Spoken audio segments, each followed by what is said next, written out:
Okay. So vestibular rehabilitation encompasses everything that we do in regards to your rehabilitation from your vestibular disorder. So in terms of dizziness, dizziness is one symptom of something being wrong with your vestibular system. It's the most common symptom we see, but sometimes people will have dizziness that isn't vestibular in nature, and other times of course it is.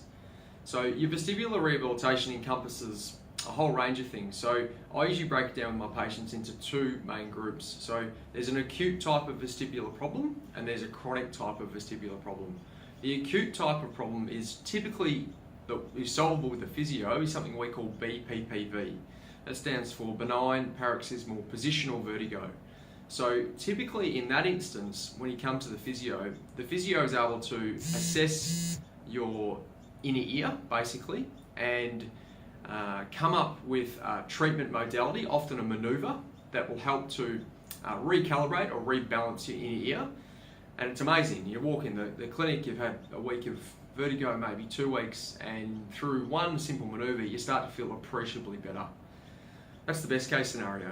The other part of vestibular rehabilitation is often with the vestibular system, you can get attacks of, well, the vestibular nerve from a variety of different areas, sinuses, ears, neck.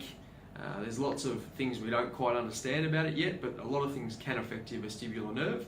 They're more of your chronic type problems relating to vertigo.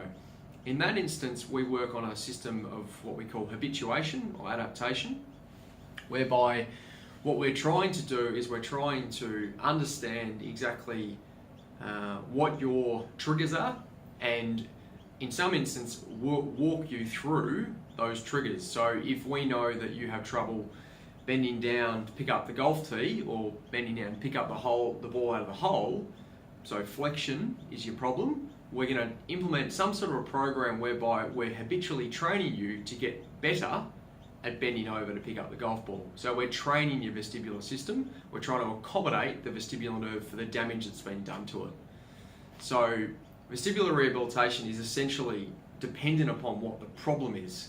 And you know, there's not one solution. Sometimes we'll work on your neck, sometimes we're talking to you about fatigue, sometimes we're talking to you about hydration, sometimes we're talking to you about ways to get out of the bed, different modalities, different ways to put your body in different places. So it's quite a complex sort of array of things that we do depending on what you come here with.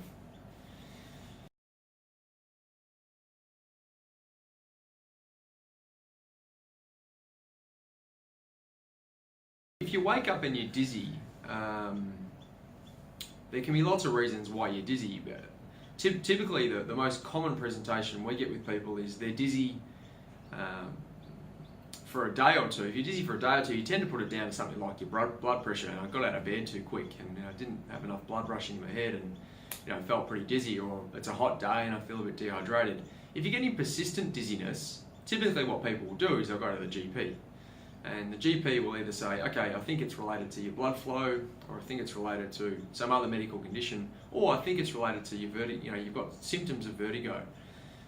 The most common symptom, I guess, in relation to dizziness is if it's positional.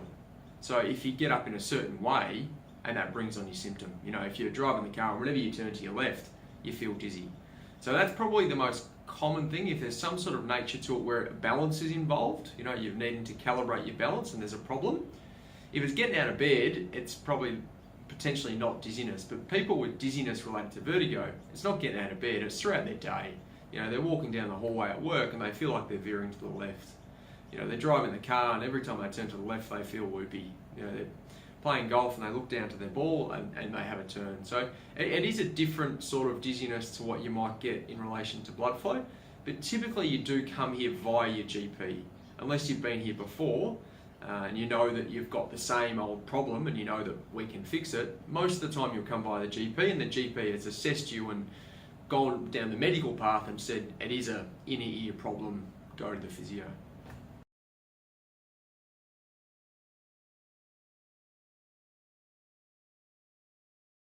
Statistically, around 15% of the population will experience dizziness at some point in time. Now, The most common demographic, and you hate to say it, but it's typically your elderly patient. They get lumped with everything, unfortunately. But often it's your elderly patient because they've got a lot of the factors that are associated with problems with your inner ear. Often as you get older, your faculties do deteriorate. So your inner ear, your ear modality, your neck modality, your eyes, the reflexes that are associated with your vestibular system, all of which are deteriorating. So the most common demographic we do see with dizziness is the elderly population. But that's not to say we don't see young people. I had a patient 2 weeks ago, 26-year-old girl, high functioning real estate agent. She has an acute attack of dizziness coming off an aeroplane. Classic vertigo, classic BPPV. Fixed her within a week or so. She's a hell of a lot better. But so I wouldn't say there's one particular type of patient, but I'd say most common in your elderly, but it can get you at any age.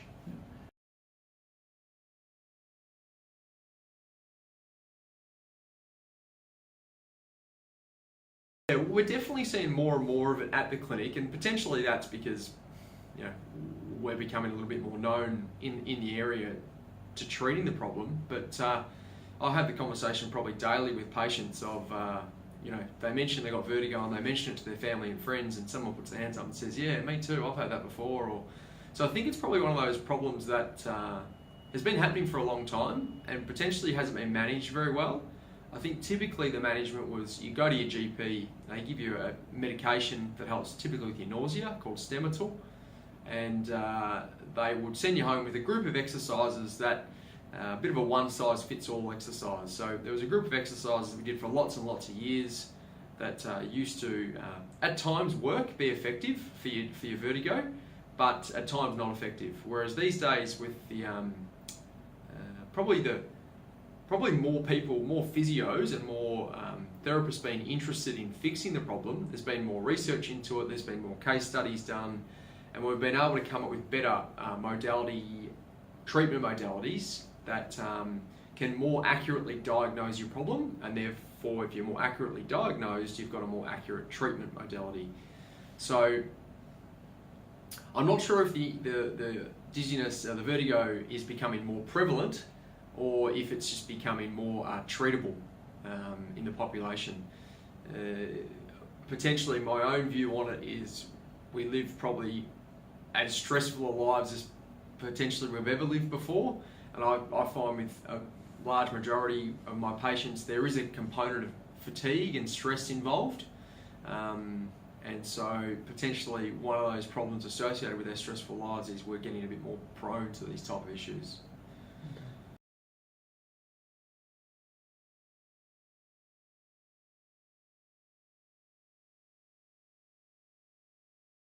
So the treatment process essentially, if we get a vestibular patient in, is a lot of it's around education. So a lot of the time the patient comes to you and they've really got no idea what's going on. They just feel dizzy, they've been to the doctor, they've said go to the physio. They've got really no idea how the system works. So first and foremost, we tend to explain the system to you. We tend to explain to you about the 3 semicircular canals within each ear and the otolith organs within your ear.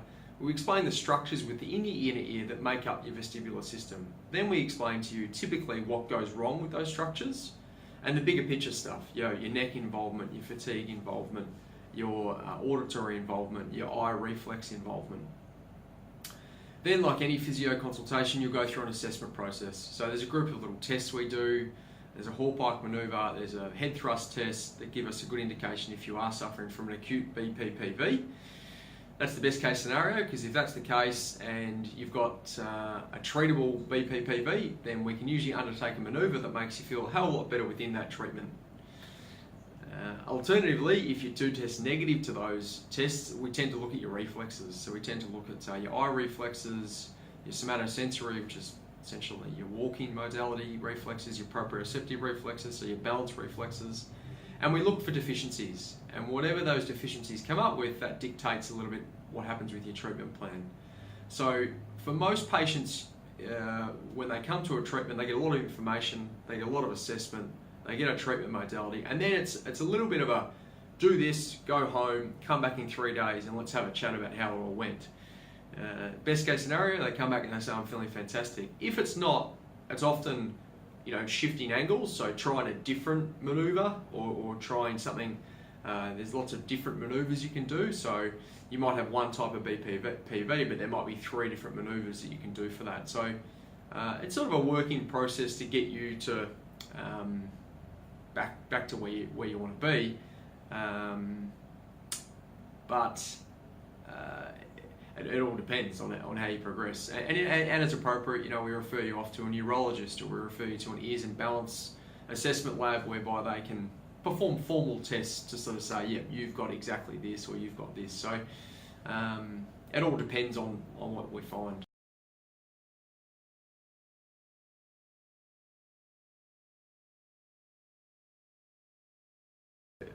One of the big things I say to patients is it's very tiring. If you're walking down the street and your balance centre is out of kilter, every time you look somewhere, or every time you look down to make sure you don't trip over, your balance system is working a hell of a lot harder. So one of the most basic things is anticipate to be fatigued. You're going to be tired, so take it easy. Have a day off work, or skip that sort of event on the weekend. Have an easy weekend. Settle yourself back down. Try and de-stress yourself. Try and relax your neck, stretch your neck muscles out, things like this, so your heat packs. The basics around managing this area of your body still apply to vertigo, and fatigue's the big one that I'd be looking at. The only other thing I'd be saying to patients, if you're experiencing vertigo before you're seeing us, is try and think about positions. So do you notice that it's every time you get out of the left side of the bed? Is it when you turn left in the car? Are you always veering to the left-hand side of the hallway at home? So for our information, try and work out exactly when the pattern is coming in, when your symptoms are prevalent. You had a good day last Tuesday, well, what did you do last Tuesday? You had a bad day last Thursday, what happened last Thursday? And try and seek a vestibular rehabilitation physio, someone who's done the actual course, as soon as you can.